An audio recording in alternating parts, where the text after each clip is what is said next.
Artificial இன்டெலிஜென்ஸின் தந்தை என்று அழைக்கப்படுபவர் ஜெஃப்ரி ஹிண்டன்.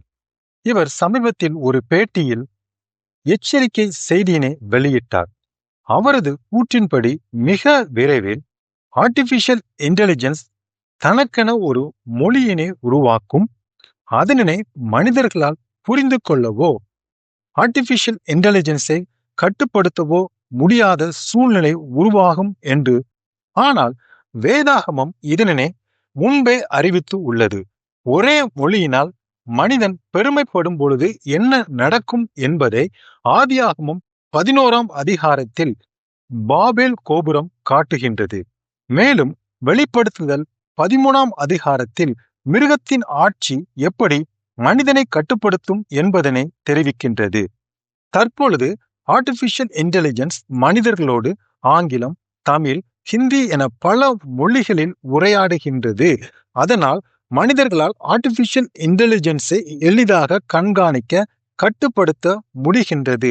ஆனால் ஜெஃப்ரி சொல்லுகிறார், எதிர்காலத்தில் ஆர்டிபிஷியல் இன்டெலிஜென்ஸ் தான் சிந்திக்க, மற்றொரு ஆர்டிபிஷியல் இன்டெலிஜென்ஸோடு பேசிக்கொள்ள ஒரு மொழியினை உருவாக்க கூடும். அந்த மொழியினை மனிதர்களால் புரிந்து கொள்ள முடியாது. அப்படி நடக்கும் பொழுது ஆர்டிபிஷியல் இன்டெலிஜென்ஸ் தன்னிச்சையாக சிந்திக்கும் திறன் பெற்று மனிதர்களை மேற்பார்வை செய்யும் மற்றும் மனிதர்களின் கட்டுப்பாட்டை விட்டு அகன்று விடும். ஆதியாகமம் 11ஆம் அதிகாரத்தில் பூமியில் உள்ளவர்கள் எல்லோருக்கும் ஒரே மொழி, ஒரே பேச்சு இருந்தது என்று கூறப்பட்டுள்ளது. அந்த மொழியினை கொண்டு மனிதன் சொன்னான், நமக்கு பேர் உண்டாக வானத்தை எட்டும் கோபுரம் கட்டுவோம் என்று. அந்த ஒருமைப்பாட்டை மனிதன் தன் பெருமைக்காக பயன்படுத்தினார்.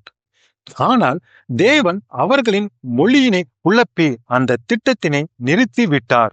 வெளிப்படுத்துதல் 13ஆம் அதிகாரத்தில் வருகின்ற காலத்தில் நடக்கப் போகின்ற மிருகத்தின் ஆட்சியினை பற்றி சொல்லப்பட்டுள்ளது. அந்த மிருகம் பேசத்தக்கதாகவும் மிருகத்தின் சொரூபத்தை வணங்காத யாவரையும் கொலை செய்யத்தக்கதாகவும் அதற்கு அதிகாரம் கொடுக்கப்படும். சிந்தித்து பாருங்கள். பேசுகின்ற மிருகம், மனிதனை கண்காணிக்கும் அதிகாரம், வணங்காதவர்களை அடையாளம் காணும் ஒரு மாபெரும் கட்டுப்பாட்டு முறை.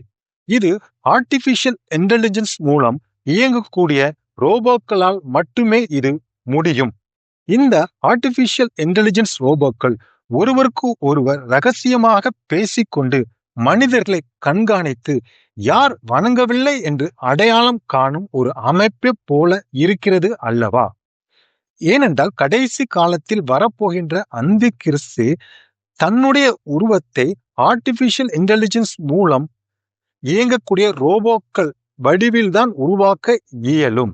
இந்த ஆர்டிபிஷியல் இன்டெலிஜென்ஸ் தான் வருகின்ற அந்தி கிறிஸ்துக்கு உதவி செய்ய ஒரு அறிவியல் அனுகூலமாக இருக்க போகிறது. ஜெஃப்ரி ஆர்டிபிஷியல் இன்டெலிஜென்ஸை குறித்து எச்சரிக்கை விஞ்ஞான எச்சரிக்கை மட்டுமல்ல, அது வேதாகம தீர்க்க தரிசனத்தின் பிரதிபலிப்பு. பாபேலில் மனிதன் பெருமை கொண்டான், தேவன் மொழியினை குழப்பினார்.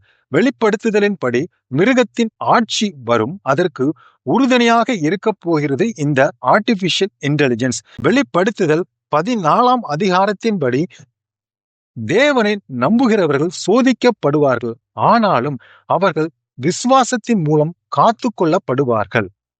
நம் மனதில் கேள்வி எழலாம், நம்முடைய எதிர்காலம் எப்படி இருக்கும்?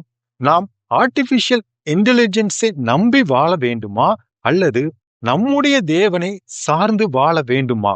இதற்கு பதில் ஒன்றே ஒன்றுதான், நம்பிக்கையுடன் இருங்கள். எப்படி பாபேல் தேவனால் இடிக்கப்பட்டதோ அப்படியே இந்த மிருகத்தின் ஆட்சியும் அளிக்கப்படும். நாம் பயப்படாமல் தேவனின் சத்தியத்தின் மேல் நம்முடைய வாழ்வினை கட்டுவோம். நம்முடைய தேவனிடத்தில் தான் உண்மையான பாதுகாப்பும் நிலையான எதிர்காலமும் இருக்கிறது. இயேசு கிறிஸ்துவின் ராஜ்யம் என்றென்றும் நிலைத்திருக்கும். ஆமென்.